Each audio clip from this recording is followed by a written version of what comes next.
To me, it's like it is my sensitive side that that likes to blow up the hard side, because if my image or my reputation could stop a confrontation before it happens, I'm fine. You know what I'm saying? I know how it is day to day. It's a constant man ego check going on in this street, in this world. So part of that is just like, you know, that's my resume. But as far as the media, they look at it as something different. They don't care about my resume. They don't care about me not getting in trouble. It's just another story, you know, and it's a real story. They don't have to pay for it, and they're gonna milk it for all it's worth. As far as people, they want me, when they first see me, to humble myself. They want me to be like this and da-da-da, just because they're scared of me. But I don't feel like that's my job, to humble myself, to show you that I'm not a threat. I'm not a threat, unless you're a threat to me. You know what I'm saying? So when people say, when you meet Pac, he's different than he is, because when somebody one-on-one, anybody one-on-one, I believe, honestly, that I can talk. I believe that I have the ability to reason, I have logic, I have compassion, I have understanding. If we talk, there's no problems. You know what I'm saying? But that's not what happens. People use what they heard in the media, and that's how they come at me. And then, you know, we got to clash. Let me put this to you. A lot of people tell me Tupac is, for the most part, a nice guy. This old thug thing, hype. Good for record sales. Helps him identify with the young people who are out there and angry, who would maybe label him a sellout, like they did Hammer, if he didn't have that hard side. What about that? First of all, nobody could call me a sellout. I'm not going for that. I'm not even in that. I'm not looking for approval from the black community, because we don't give approval. You know, we don't really do nothing but exist. So it's not like black people could tell me you a sellout or you true blue. You know what I'm saying? It's not that. I'm not even caught up in that. But I can see that, you know what I'm saying, the one thing we do have in common as black people is we share that poverty. So the thug side is more closer to the poverty than me being rich. You know, how can I come to any community center, you know what I'm saying, sporting a Rolex Presidential, all these diamonds, and be like, look, we, you know what I'm saying, gotta. But now, when I say we, they know what I mean. I'm not saying like I live in this neighborhood and nothing, but I'm a thug, and they thugs. They can relate to it. I don't even have to say that, you know what I'm saying? When I come, I don't have to say I'm real. They already know that, you know what I'm saying? From me being me, from not pushing the thugness, but I know from the business that everybody in this business is always whispering in your ear about what you can't say, what you can't do, what you can't wear in this world and in this world. It's two worlds, a white world and a black world. All I did was stand in the middle, you know what I'm saying, and say I'm living in both worlds. I can go to the streets and survive, and I can go out here and do my business out here. You even admitted, I don't live in that neighborhood anymore. There's no real reason for you to carry a 9mm. Don't believe that. Why?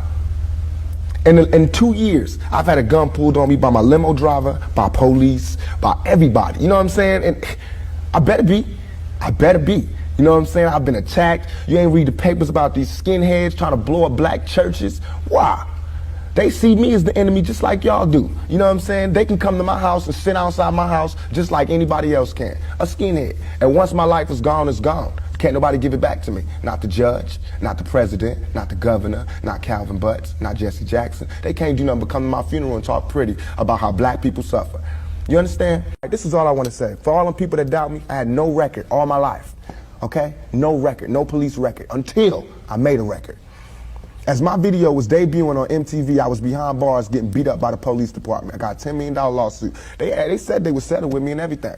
You know what I'm saying? But nobody cared about that. That wasn't blew up all in the news. They did not see me on TV with my eye busted, my head busted. There's pictures of those. In Oakland, yes, in Oakland. You don't see them pictures. You see pictures of Tupac coming out of jail in cuffs. You don't see pictures of the police standing over me beating my brains in. You don't see that. But I see that. That's what I see. Growing up without a father, sometimes not being with your mother, do you lament on and look back and say, damn, I missed something big? Everything.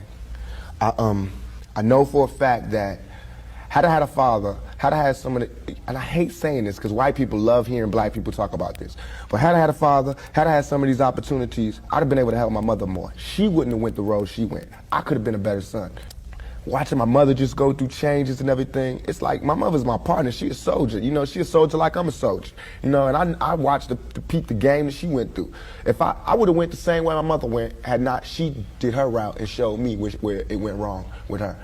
My mother always told me, don't you ever just volunteer yourself to our people, because they'll use you. That's what they do. You know what I'm saying? She also told me to follow my heart, and for me to be the leader. But it's interesting to see just the change in your face, your reaction, your thought process. That's all I ever wanted to do. Ask my mama. I wanted to go to college. I went to school all the way and was ready to go to college. The only thing that stopped me was money. The time all the kids in my school was writing applications to go to college, I didn't have no lights and no electricity. And that ain't my mama's fault. You know what I'm saying? So when I think back to that, I'm not thugging for me. I'm thugging for my family. I pay all the bills. You know what I'm saying? I feed my whole family. Wrong or right, I do. And I can't stop. You know what I'm saying? And if thugging is gonna make me $1 million, because it just got me platinum, then that's what I got to do constantly. And if it makes me feel, because right now, I feel satisfied. I don't feel like I've ever embarrassed myself or my people, you know, in nothing that I've done. And yet and all, I got the whole world fear me, you know what I'm saying? At 23, weighing 160 pounds, you know what I'm saying? And I ain't even started. I haven't even wrote my plan out yet, and they scared. I got the vice president know who I am, the president, every cop in every city, you know what I'm saying? And I haven't even started working out a plan.